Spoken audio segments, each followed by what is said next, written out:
Hola, ¿qué tal? Soy Helen Elizabeth Morales Miranda, docente del Grupo Atlas, y el día de hoy les voy a hablar acerca de la reactividad bronquial, especialmente de una enfermedad que se llama el asma. Bien, entonces,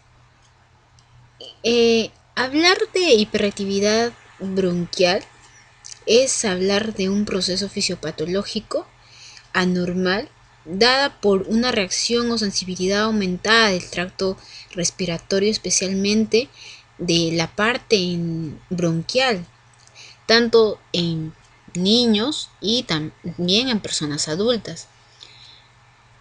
Entonces, se va a tratar, como dice en la definición, de un estrechamiento bronquial excesivo, como consecuencia de una respuesta vasoconstrictora de las vías aéreas y producción de secreciones a distintos agentes inhalados. En la actualidad, las patologías respiratorias van en aumento, ¿ya? Pero las más predominantes van a ser las crónicas y las recurrentes. Por ejemplo, el asma, ¿no? Más que todo en la edad pediátrica. Y son un motivo frecuente para ir al médico, tanto de la consulta externa como también de las emergencias. Entonces, eh, hay diferentes formas de llamar al síndrome de hiperactividad de las vías aéreas, ¿no? Ahora, también se llama alergia de la vía respiratoria, síndrome broncoobstructivo, bronquitis asmatiforme, lo que en algunas ocasiones ha causado mucha confusión en el diagnóstico definitivo, por ejemplo, del asma, ¿no? Tanto en edad adulta como en la infancia. Bien, los principales síntomas que vamos a tener en la condición clínica de esta enfermedad lo vamos a ver más adelante, pero van a ser de predominio alérgico, ¿no? Por ejemplo, nos va a dar rinorrea, es decir, secreción de moco, ¿no? Por las fosas nasales, obstrucción nasal, tos seca, que va a ser desencadenada por alergenos, ¿no? En este caso, por ejemplo, el ejercicio, con mucha frecuencia también asociada a las infecciones virales respiratorias. La hiperactividad bronquial se va a manifestar en varias enfermedades del aparato respiratorio, porque va a ser considerado como un síndrome, prevaleciendo en las enfermedades crónicas, como el asma que ya les estoy mencionando, que se va a caracterizar por ocasionar un espasmo bronquial con tos persistente de predominio nocturno o cuando se practica ejercicio.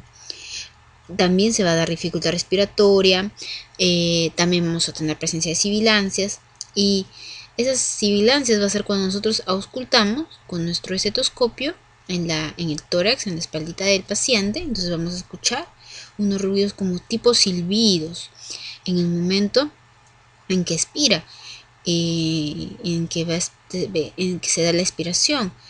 Entonces estas sibilancias pueden ser audibles a la distancia, indicando un grado severo.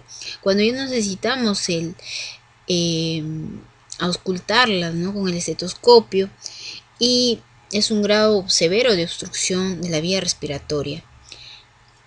Bien, entonces, antes de ver en sí lo que es el asma como enfermedad que tiene el síndrome de reactividad bronquial, vamos a ver un recuerdo anátomo-fisiológico. Entonces, nosotros en nuestra clase de IRA también hicimos un recuento anatómico-fisiológico, ¿verdad?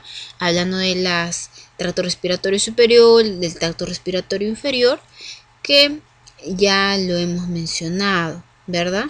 Entonces, cuando hablábamos del tracto respiratorio inferior, recuerdan que les mencioné acerca de las varias zonas, ¿verdad? La zona de conducción, la zona de transición y la zona respiratoria propiamente dicha.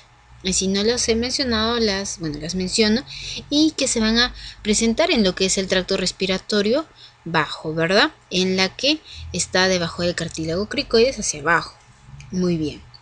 Entonces, la zona de conducción va a incluir la tráquea, que a nivel de la carina se va a dividir en bronquios derecho e izquierdo, ¿ya? Y después se van a dividir en bronquios lobares, en segmentarios, no en los lobares, en los segmentarios que tenemos acá, en los bronquiolos lobulillares que se originan a partir del primer bronquiolo tras unas más o menos 4 divisiones y los terminales, ¿no? De cada bronquiolo lobulillar, y se origina unos 4 o 5 bronquiolos, el tipo terminal. Entonces, esa va a ser la zona de conducción. Todas estas divisiones van a constituir lo que es las 16 primeras generaciones, los 16 niveles que le llamamos. Y a esta zona también se le va a denominar espacio muerto anatómico, que va a tener un volumen aproximadamente de 150 mililitros. La otra zona que vamos a tener es la zona de transición, y lo va a constituir los bronquiolos respiratorios. Unos bronquiolos respiratorios que quiere decir que ya se va a tener algunos alvéolos, ¿no? Y van a estar constituidos por las generaciones de los niveles de los bronquiolos de 17, 18 y 19, en cuyas paredes aparecen ya algunos alvéolos. Y lo último va a ser la zona respiratoria propiamente dicha, ¿verdad? Y esta es la forman los conductos y sacos alveolares y los alvéolos. Estamos hablando de la generación 20, la 23. Ahora, una vez descritas las divisiones que tiene la vía aérea inferior, vamos a poder distinguir varias unidades: el acino, el lobulillo primario, ¿ya? El acino, el lobulillo primario y el lobulillo secundario. El acino es la unidad anatómica situada distal al bronquiolo terminal. El lobulillo primario lo va a formar todos los sacos alveolares dependiendo de un conducto alveolar, y el lobulillo secundario es llamada la mínima porción, por así decirlo, del parénquima pulmonar, rodeado de tabiques de tejido conjuntivo e independiente de los lobulillos vecinos, ¿ya? Todas estas dicotomías se van a realizar en los primeros años de vida. Es ahí donde se va a diferenciar. Ahora, la circulación del aire a través de los conductos se determina por las diferencias de presión que se generan entre el exterior y los alvéolos durante los movimientos respiratorios. Por ejemplo, en la inspiración, la presión intrapulmonar es menor que la atmosférica, ¿no? Entonces, ¿eso qué hace? Permite que el aire puede entrar, y en la expiración ocurre lo contrario, ¿no? Entonces, ahí el aire puede salir. El flujo de aire es turbulento, y eso se va a dar más que todo en las vías de mayor calibre. ¿Cuáles son? La tráquea, los bronquios principales, y va a ser un flujo de aire del tipo laminar en las vías más finas, y mixtos cuando tenemos los conductos intermedios, es decir, tenemos un flujo turbulento y laminar. Bien, el problema fisiológico fundamental en estas enfermedades obstructivas es el incremento de la resistencia del flujo del aire como resultado de la reducción del calibre de las vías respiratorias de la conducción. Por eso es que estoy haciendo el recuento anatómico. Ahora, acá en esta resistencia de las vías aéreas, el problema fisiológico es eso, ¿no? Que va a encontrarse diferentes calibres, ¿no? Dependiendo de los bronquiolos que estamos hablando, ¿no? De los lobares, de los segmentarios, va a comenzar yéndose a los bronquiolos terminales, ¿verdad? Los lobilillos primarios, secundarios. Entonces, es ahí cuando va a disminuir y se va a presentar una mayor resistencia, como podemos observar, mayor resistencia al aire. Entonces, ¿de qué se trata la histología de la vía aérea? No, bueno, antes de ver la histología, quiero hablarles un poquito acerca de esta resistencia, porque es importante para entender el tema. Entonces, el aumento de resistencia que vamos a ver ahora, entonces puede deberse a varios procesos, ¿no? Dentro de la luz, luego también puede ver en la pared de las vías respiratorias, o el último va a ser en las estructuras del soporte que rodean las vías respiratorias. Entonces, todos estos tres pueden alterar esta resistencia, ¿ya? Entonces, los ejemplos, por ejemplo, no de obstrucción de la luz, ¿no? Dentro de la luz van a incluir el aumento en las secreciones que se observan en el asma, la bronquitis crónica. Puede producirse engrosamiento de la pared de las vías respiratorias con un consecuente estrechamiento. ¿Por qué? Porque se va a dar una inflamación que se observa tanto en el asma como en la bronquitis crónica y por contracción del músculo liso bronquial en el asma. Entonces eso va a producir que haya una mayor resistencia y el aire no pueda pasar. Ahora, por ejemplo, el enfisema es el ejemplo clásico de obstrucción secundaria o pérdida de la estructura circulante de soporte como colapso expiratorio de la vía respiratoria. ¿Por qué? Porque se va a dar una destrucción del tejido pulmonar elástico. Entonces no va a haber un paso de aire normal. Y las causas y la presentación clínica de estas enfermedades van a ser muy distintas. Los elementos comunes de su fisiología van a ser en realidad muy instructivos para conocer la diferencia. Ahora, bien, acerca de la histología de la vía aérea normal, vamos a tener varias partes, ¿no? El lumen, ¿no? Las células epiteliales, ¿verdad? Algunos vasos sanguíneos, algunas glándulas mucosas y por último el músculo liso bronquial, ¿no? Entonces, la mucosa va a estar formado por el epitelio, la membrana basal y el coro. Ahora, el epitelio va a ser un epitelio del tipo pseudoestratificado y va a constar de células ciliadas, células con microvellosidades sin cilios también, ¿no? Como podemos observar acá, ¿ya? La célula ciliada. Luego, también está formada por células caliciformes, las cuales van a ser las que van a secretar mucus. Luego, también células que van a ser diferenciadas y algunas células de Kulczycki, ya que se llama así, ¿verdad? Entonces, todas estas células que nosotros vamos a tener se van a apoyar en la membrana basal, ya, como se ve en la figura de acá, ya, como se ve en esta figura, van a estar apoyaditas en la membrana basal. Entonces, ¿qué es lo que ocurre? Que las células basales no afloran a la superficie y de ellas van a derivar todos los demás tipos de células. Las células caliciformes que nosotros les estaba comentando van a ser productoras de moco bronquial, pero en una mínima cantidad. Van a disminuir progresivamente hacia la periferia y no existe en los bronquiolos respiratorios, ¿ya? Entonces, ¿por qué no existen los bronquiolos respiratorios? Porque en los bronquiolos respiratorios estamos diciendo que están los alveolos y al comienzo de los sacos alveolares. Entonces, si hubiera ahí, se llenaría de moco, entonces no podría producirse una buena ventilación. Entonces, también tenemos células ciliadas y se van a caracterizar por tener su superficie recubierta de cilios, van a ser un mecanismo de defensa. La mucosa epitelial se recubre de forma discontinua por el moco bronquial, que consta de dos capas. Una capa superficial más densa, en forma de gel, y donde se van a depositar partículas extrañas inhaladas, que van a ser atrapadas, ¿ya? Y los detritus celulares, ¿no? O sea, quiere decir que las muertes de las células ahí también se van a fijar. Y una capa más profunda que va a ser fluida en forma de sol, donde van a estar batirse de modo sincrónico los cilios, ¿ya? Entonces eso hay que tener siempre en cuenta, ¿no? O sea, acá de los cilios, acá tiene su otra capita que no se puede observar muy bien en la figura, pero ese es el moco donde se van a pegar todos las sustancias que van a impedir quizás una buena ventilación.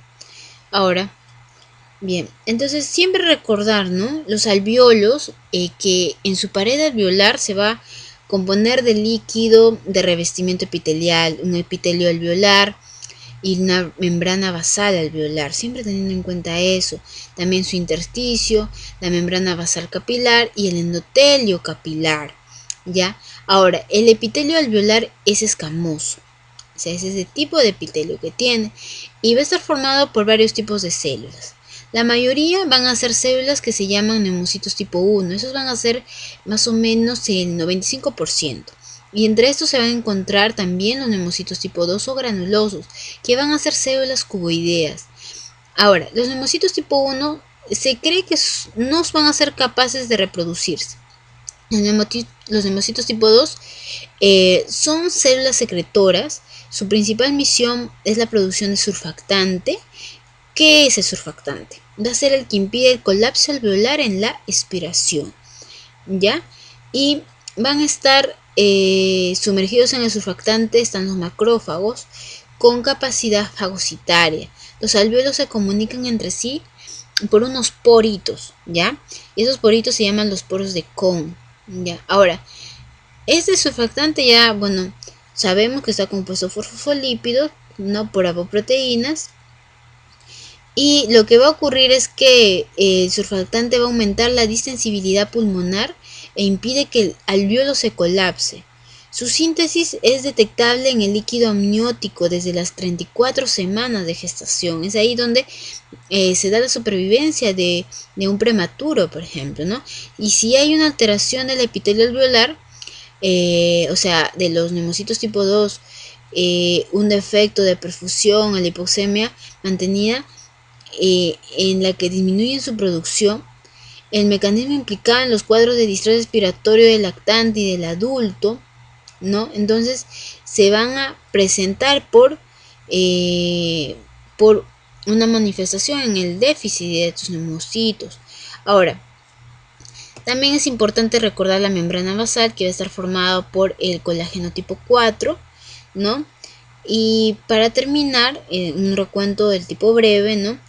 En el interior de los alvéolos está un líquido de revestimiento epitelial que contiene sustancia tensioactiva, fibronectina e inmunoglobulinas, ¿no? Entonces siempre hay que recordar eso, que no solamente se va a encontrar el alvéolo solo, sino van a encontrarse varios entes que van a tener que pertenecer también a la defensa de nuestro organismo, ¿no? Entonces acá tenemos como les hablaba, ¿se acuerdan? De las capitas que tenemos, un moco, el mucus, y la otra parte en donde se van a encontrar los cilios, ¿no?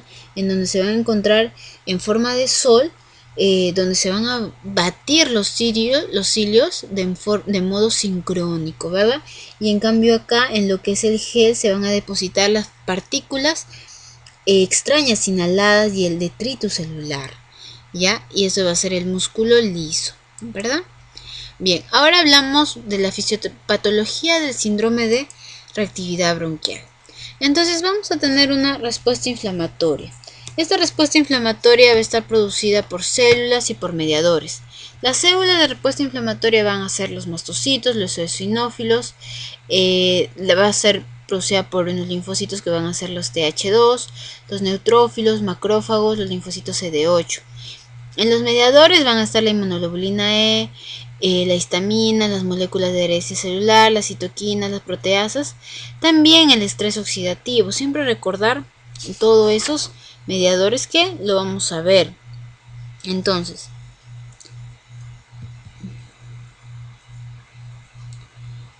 la respuesta neural. La respuesta neural también va a ser muy importante. ¿Por qué? Porque gracias a esta respuesta neural que se da, cuando hay un estímulo, ¿ya? Acá se encuentran las células de nuestro alvéolo, entonces van a tener neuronas que, bueno, esos van a ser de la vía aferente, que van a llegar, ¿ya? Que van a llegar, van a estimular a estas neuronas si hay un agente irritante hacia nuestro sistema nervioso central. Entonces este va a activarse mediante el nervio vago, va a estimular va a haber un estímulo colinérgico, es decir, van a secretar las neuronas un neurotransmisor que se llama acetilcolina, y entonces va a producirse un tipo de cambio en lo que es el bronquio. Entonces eso es lo que va a producir es un vaso, una broncoconstrucción, perdón, ya. Entonces una broncoconstrucción, ya. Entonces eso es lo que va a ocurrir. Es decir, en una broncoconstricción, ¿qué pasa? El bronquio que se encuentra normalmente así, ¿ya? Cuando viene el estímulo colinérgico, ¿qué ocurre? Se va a hacer así. Se hace así, más delgadito. Entonces, esta es una broncoconstricción. Entonces, ¿cómo se va a dar el flujo del aire? Con mayor resistencia, ¿ya? Eso es lo que va a ocurrir. Pero ¿qué ocurre cuando el sistema nervioso activa los nervios simpáticos? En los nervios simpáticos se va a dar un estímulo beta adrenérgico. ¿Y qué hace? Al contrario, ¿no? Cuando estaba así, entonces se estimula los beta adrenérgicos y entonces comienza una broncodilatación. Comienza a dilatarse nuevamente el bronquio, ¿no? Entonces esto es lo que va a ocurrir. Bien, ahora hay que recordar algo, lo que es la clínica de la hiperactividad bronquial, ¿no? Entonces, la traducción clínica en realidad se va a dar, este proceso va a ser la aparición de las sibilancias. Ya, siempre recordar eso, ¿no? Las sibilancias que van a ser las contracciones del músculo liso, que, bueno, en realidad no va a ser eso, sino se van a producir como causa eso. O sea, las contracciones del músculo liso junto con una hipersecreción y la retención del moco van a reducir el calibre de estas vías respiratorias y por ende el flujo del aire va a ser más turbulento y más prolongado, lo que se va a producir con las llamadas sibilancias, que se van a auscultar si es leve, y si yo lo oigo sin auscultarlo van a ser de grado severa, ¿no? Entonces, ¿dónde se van a auscultar? Normalmente se dan en la expiración. La intensidad de las sibilancias no tiene una relación directa con la intensidad del estrechamiento de las vías respiratorias. Como ejemplo, con una obstrucción extrema de las vías respiratorias, el flujo de aire puede estar tan reducido que las sibilancias apenas se puedan detectar, si es que es posible hacerlo. Entonces, esto es lo que ocurre en la inspiración, ¿no? Comienza un aumento de los alvéolos, ¿no? Entonces, como se puede observar, hay inspiración y eso es lo que ocurre en la expiración, ¿no? Comienzan como un colapso, ¿verdad? Un colapso de los bronquios, un colapso.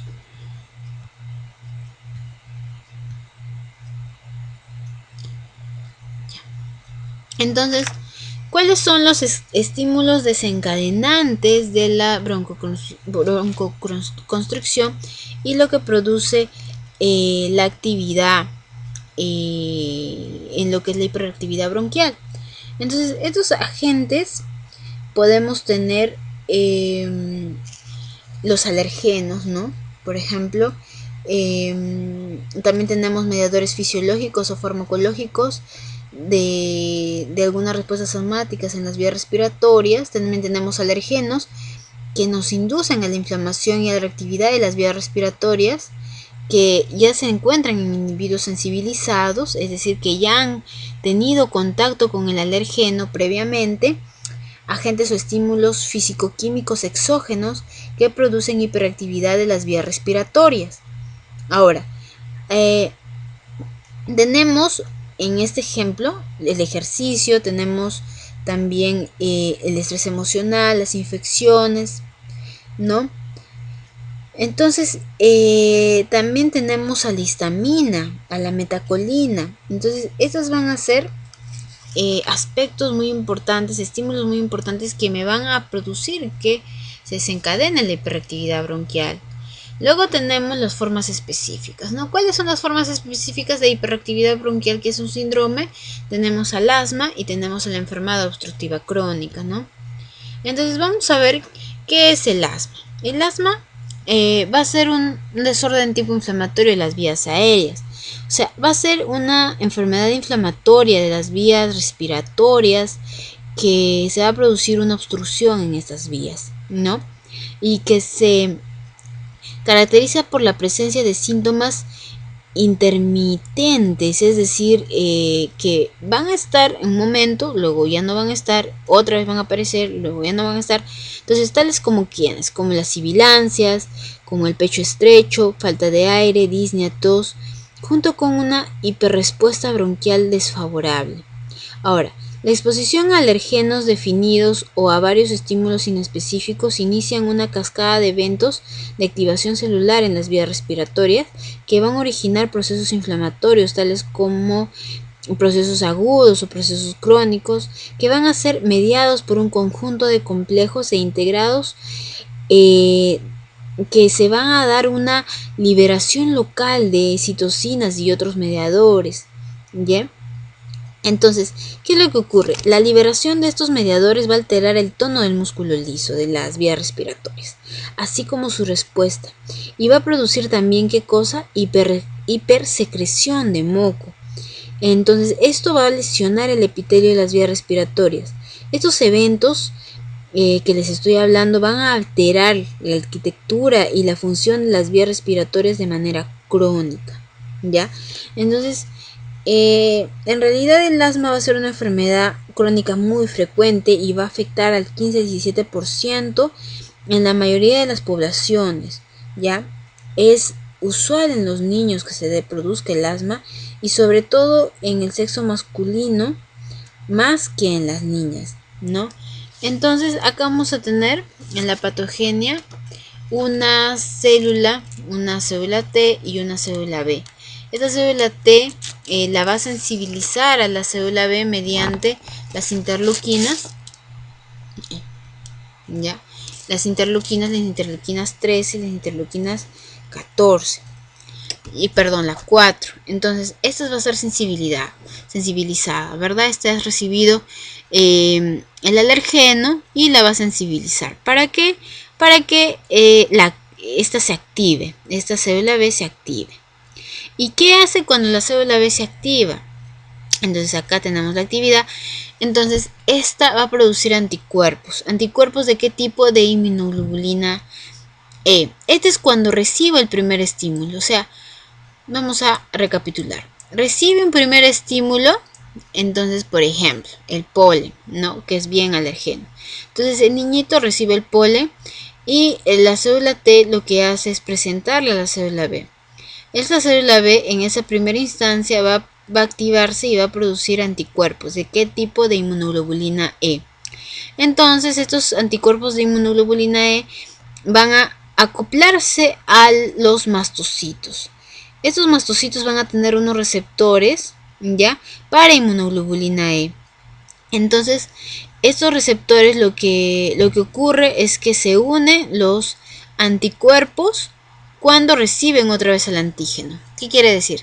Se producen estos anticuerpos, y va a haber un segundo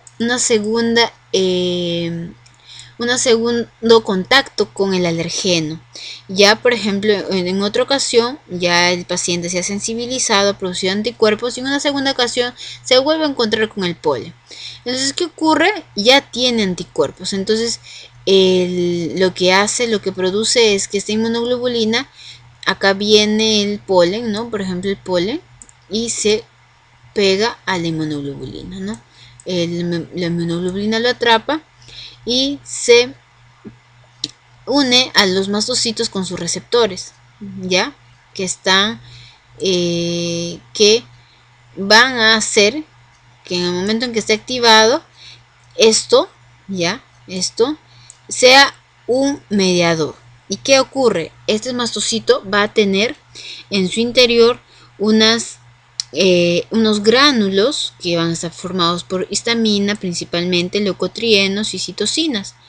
Entonces, ¿qué es lo que va a producir? Van a producir efectos fisiológicos, ¿no? Entonces va a haber una respuesta temprana. Esta respuesta temprana, ¿qué va a ocurrir? Cuando se producen estos mediadores, ¿ya? Se va a producir broncoespasmo, o sea, se va a ver una contracción bronquial, el edema y una obstrucción en el flujo de aire. Y luego en una respuesta tardía, se va a producir una inflamación en todo el tracto respiratorio, una obstrucción también en el flujo de aire y una respuesta en lo que es todo nuestro sistema respiratorio, ¿ya? Entonces, esos van a ser las causas, las consecuencias, perdón, de el contacto con un alergeno, ¿no? Entonces acá tenemos el lumen, se va a activar la inmunoglobulina E, se va a unir, ya que está unida junto a su alergeno, ¿verdad? Y este mastocito va a secretar, se va a desgranular de histamina, de citoquinas, de leucotrienos y van a producir, van a ser los mediadores inflamatorios que van a producir edema, ¿verdad? Y también broncoconstricción, ¿no? Y también es lo que va a activar a dos celulitas, los neutrófilos y los eosinófilos.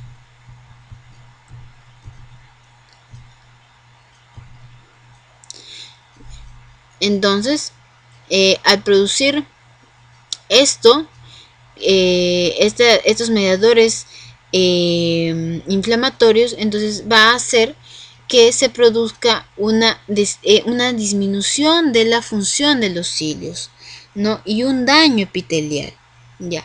Y luego que se produce eso, un daño epitelial, entonces lo que va a producir es que como un daño epitelial, entonces aquí en este epitelio que se va a encontrar, lo que vimos al inicio, las neuronas del tipo aferente. Entonces también van a producir un daño en esas neuronas aferentes. Entonces este daño va a producir una respuesta vagal, ya, ya. ¿Y qué es lo que va a ocurrir con esta respuesta vagal? ¿Se acuerdan que les dije que la respuesta vagal va a producir un neurotransmisor que se llama la acetilcolina? Y la acetilcolina lo que va a producir es broncoconstricción, ¿verdad? Broncoconstricción. Entonces, ya,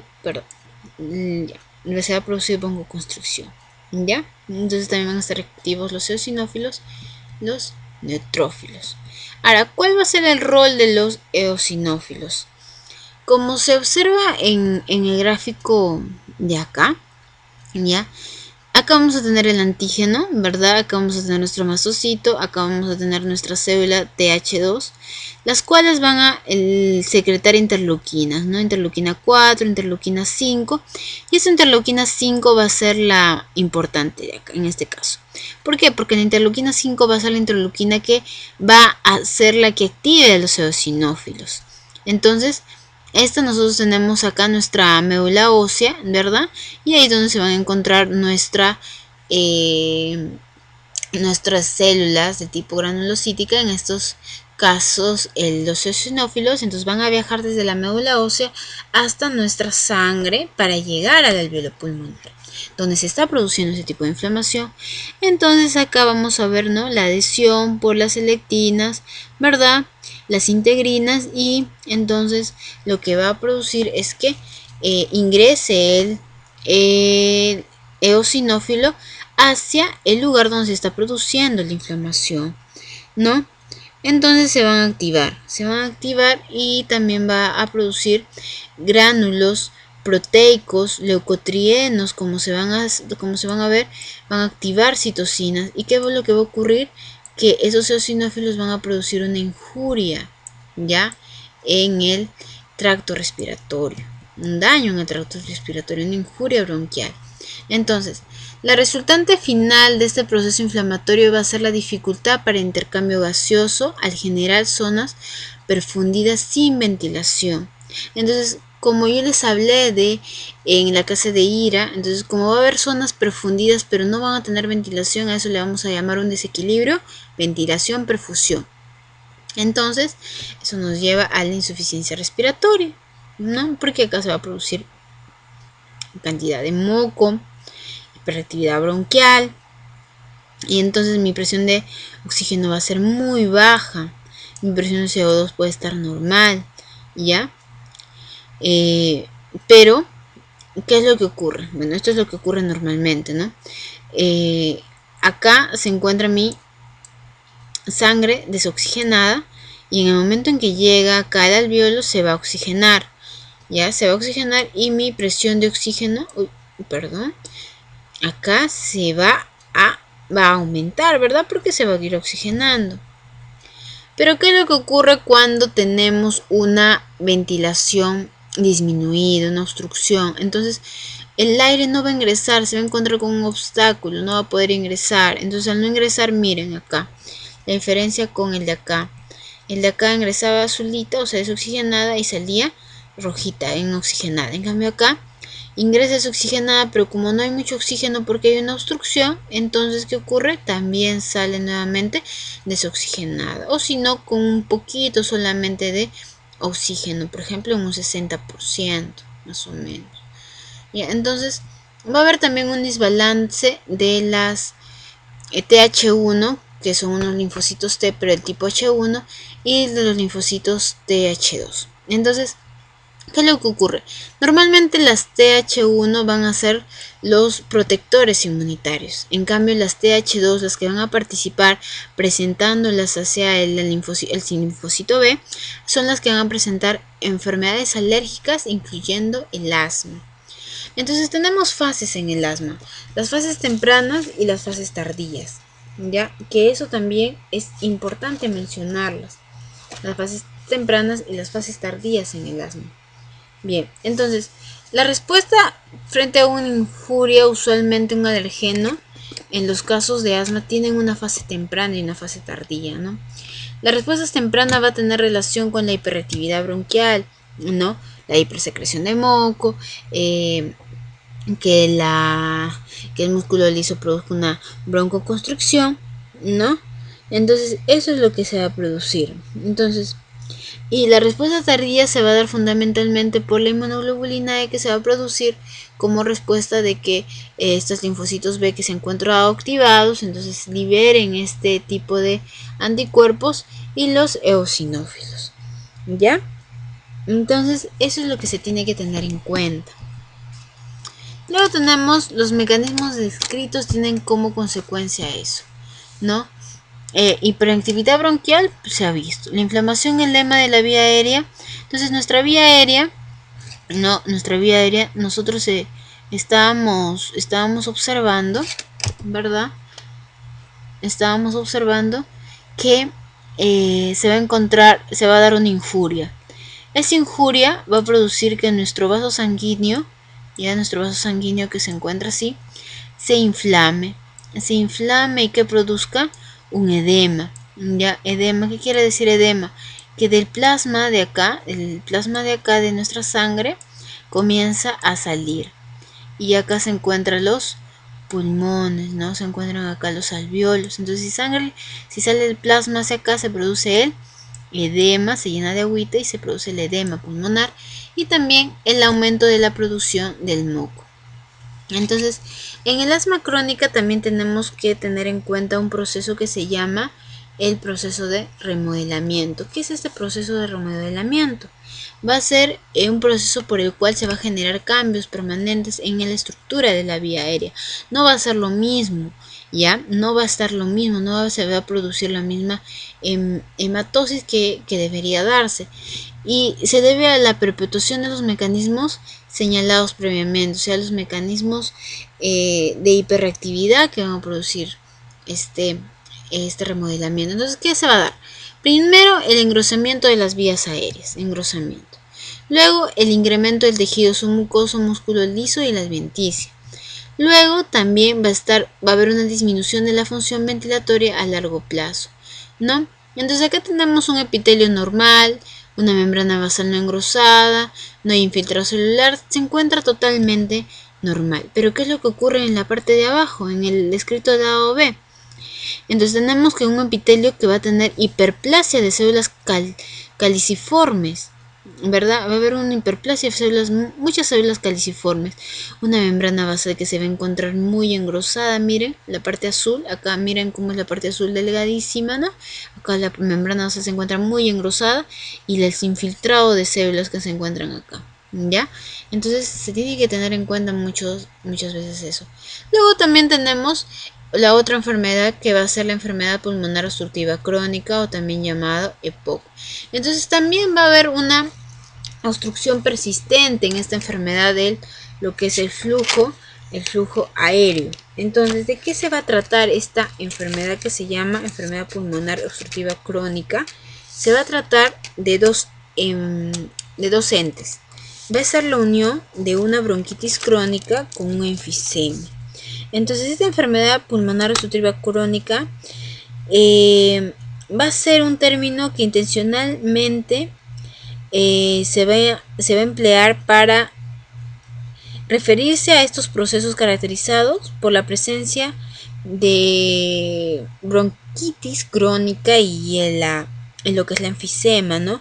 Entonces, ¿qué es lo que me van a conducir? Como dicen la diapositiva, una obstrucción de las vías aéreas. Esta obstrucción de las vías aéreas o vías respiratorias. Ahora, esta obstrucción puede ser reversible en parte, aunque en la bronquitis crónica y el enfisema se consideran con frecuencia como procesos independientes. Van a compartir algunos factores etiológicos comunes y es habitual que se encuentren junto en el mismo paciente. Ahora, se tiene que tener en cuenta las dos presentaciones clínicas, ¿verdad? La bronquitis crónica y el enfisema. Entonces, acá tenemos la gente que más, el factor de riesgo más importante de la producción de enfermedad pulmonar obstructiva crónica. ¿Cuál va a ser? Va a ser los cigarros, ¿no? El cigarrillo, ¿no? El fumar. Entonces, ¿qué es lo que va a ocurrir? Estos cigarrillos van a irritar este epitelio de nuestros pulmones. Entonces, se van a producir unos linfocitos, ¿no? Que van a ser las respuestas inflamatorias, que son las CD8 o las citotóxicas, ¿no? Entonces, estas citotóxicas, como se llama, citotóxicas, van a destruir el alveolo. Entonces, al destruir el alveolo es donde ahí causan el enfisema. Porque el enfisema va a ver una destrucción de las fibras elásticas del tracto aéreo. Y ahora, ¿qué es lo que va a hacer también? Lo que va a producir es que no solamente se va a activar a los linfocitos CD8, sino también se va a activar a los neutrófilos. Entonces estos neutrófilos van a producir proteasas, ¿no? Entonces van a producir neutrófilos, van a producir elastasas, van a producir metaloproteínas, ¿no? Entonces eso también va a producir que destruyan el tracto respiratorio, pero también que se produzca una hipersecreción mucosa. Esta hipersecreción mucosa es la que nosotros vamos a llamar como bronquitis crónica, ¿no? Bronquitis crónica, ¿ya? Y no solamente eso, sino que el cigarro, aparte de irritar el epitelio celular, también va a hacer que el macrófago que se encuentra en el alveolo disemine algunas sustancias químicas, los factores quimiotácticos neutrofílicos, también interleuquina 8, los leucotrienos del tipo B4, que también va a activar al neutrófilo, ¿no? Y todas estas son las que me van a producir nuevamente y mayor cantidad de hipersecreción mucosa.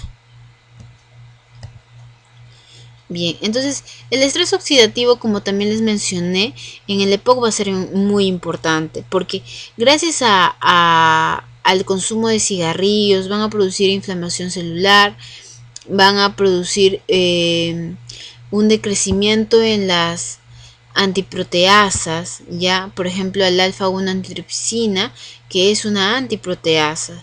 Entonces eso va a hacer que sea un factor protector, pero como tenemos el estrés por estos metabolitos, ya, entonces va a hacer que el EPOC comience, ¿no? Y también termine en un tipo de enfermedad respiratoria crónica para el paciente. Luego incremento del mocos, ¿no? Que se va a encontrar en el tracto respiratorio, ¿verdad? Entonces esta salida también del plasma, lo que va a producir un tipo de edema, ¿no? Desde las arteriolas hacia los alveolos, ¿no? Y luego me va a producir también la broncoconstricción, ¿no? Y la activación del factor nuclear de tipo beta. Esto me va a producir una activación también en el factor de necrosis tumoral alfa y también una activación en lo que es la interleuquina 8 que van a aumentar lo que son los neutrófilos. Y como mencionamos, los neutrófilos van a producir proteasas, van a producir metaloproteinasas que me van a producir a su vez una destrucción del tracto respiratorio y también un aumento de la hipersecreción de moco, lo que me va a dar consecuencia tanto a un enfisema como una bronquitis crónica respectivamente. ¿Ya? Entonces eso es en realidad lo que se va a dar, ¿verdad? Como dijimos, van a participar la inflamación pulmonar, el estrés oxidativo, las proteínasas y me van a dar por ende el EPOC. Miren cómo se encuentra un alveolo normal, ¿ya? Perdón, esto no va a ser un alveolo, sino esto es el tracto respiratorio normal. Y cómo se va a encontrar acá un tracto respiratorio alterado, ¿no? Se le ha hecho un corte transversal, ¿no? Un bronquio alterado. Entonces vemos cómo se va a dar una hipersecreción de moco, ¿no? Cómo se encuentra alterado la forma, una broncoconstricción del músculo liso, ¿verdad? Entonces, antes de hablar, cuando tenemos una fibrosis, inflamación de la mucosa y de la superficie del bronquio, ya estamos ya hablando de una bronquiolitis obliterante. Miren cómo ha cambiado por el tipo de enfermedad crónica que se está produciendo. Bueno, eso sería todo. Muchas gracias por su atención.